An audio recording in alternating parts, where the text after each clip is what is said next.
మొదటి ప్రశ్నకు ప్రభుత్వ వేతన సవరణ సంఘాన్ని ఏర్పాటు చేసింది. దాని నివేదిక రావాల్సి ఉంది. రెండవ ప్రశ్నకి లేదండి. 30/9/2025 తేదీ గల ప్రధాన పరిపాలన స్పెషల్ ఏ శాఖ జిఓఆర్టీ నెంబర్ 1364 ద్వారా కమిషన్ పదవీ కాలాన్ని 31/3/2026 వరకు పొడిగించడమైంది. వేతన సవరణ సంఘం నివేదికను సమర్పించిన తర్వాత కొత్త వేతన స్కేళ్లు అమలు కోసం ప్రభుత్వం ఒక నిర్ణయం తీసుకుంటుంది.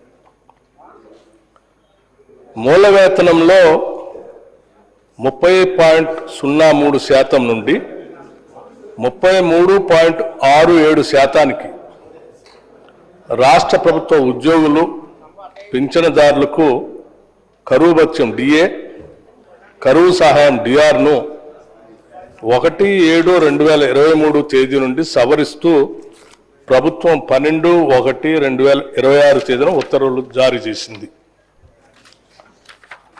అధ్యక్ష, ఈ ప్రశ్నకి కరువు భత్యం సవరణ ఫలితంగా బకాయిలను నిర్దిష్ట పద్ధతిని అనుసరించి వాయిదాలలో చెల్లించడం, క్రెడిట్ చేయడం జరుగుతుంది.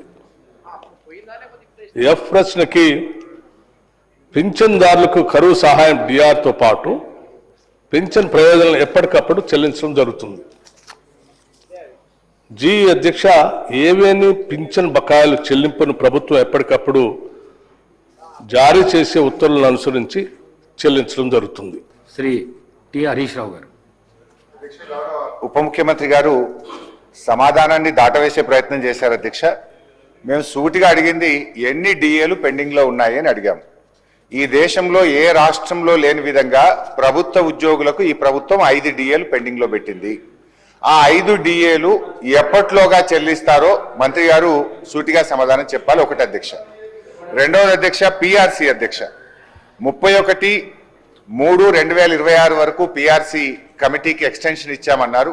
31 అంటే ఇంకొక 7 రోజులు 8 రోజులు ఉంది అధ్యక్ష. మళ్ళీ ఎక్స్టెన్షన్ ఇస్తారా? కనీసం ఇప్పుడైనా రిపోర్ట్ తీసుకొని మీరు ఎలక్షన్ మేనిఫెస్టోలో చెప్పినట్టు కాంగ్రెస్ అధికారంలోకి వచ్చిన 3 నెలల్లోగా కొత్త పిఆర్సి ఇస్తామని చెప్పారు. దాదాపు 3 ఏళ్లు కావస్తా ఉంది అధ్యక్ష. మళ్ళీ ఎక్స్టెన్షన్ ఇస్తారా? దయచేసి ఇప్పుడైనా ఆ కొత్త పిఆర్సిని మళ్ళీ ఎక్స్టెన్షన్ ఇవ్వకుండా ఉద్యోగస్తులకు అందించాలి. అది ఎప్పటిలోకి ఇస్తారో మంత్రి గారు స్పష్టంగా చెప్పాలని అడుగుతున్నాం. నంబర్ 2 అధ్యక్ష. నంబర్ 3 అధ్యక్ష, రిటైర్డ్ ఉద్యోగుల వెతలు అంతా ఇంత కాదు అధ్యక్ష. 30-35 ఏళ్లు ప్రభుత్వం కోసం పనిచేసిన రిటైర్డ్ ఉద్యోగులు జీవిత చివరాంకంలో వైద్యం అందక, పిల్లల పెళ్లిళ్లు చేయలేక చాలా ఇబ్బంది పడతా ఉన్నారు అధ్యక్ష.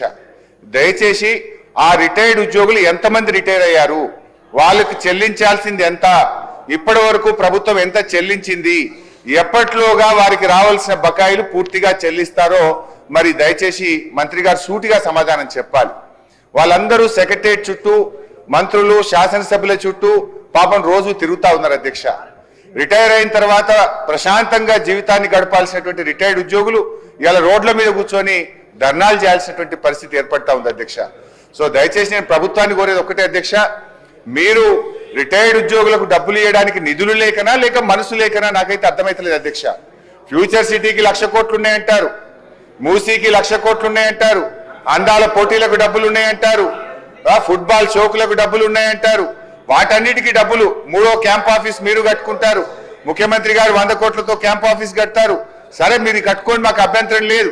కానీ ఎందుకు ఈ ఉద్యోగుల పిఆర్సి డిఏలు పెండింగ్ లో పెడతా ఉన్నారు? ఎందుకు రిటైర్డ్ ఉద్యోగుల ఉసురు పోసుకుంటున్నారు? ఎప్పట్లోగా రిటైర్డ్ ఉద్యోగుల బకాయిలు పూర్తిగా చెల్లిస్తారు? ఇప్పటి వరకు ఎంత చెల్లించారు, ఎప్పట్లోగా పూర్తి చేస్తారో మంత్రి గారు సూటిగా సమాధానం చెప్పాలి.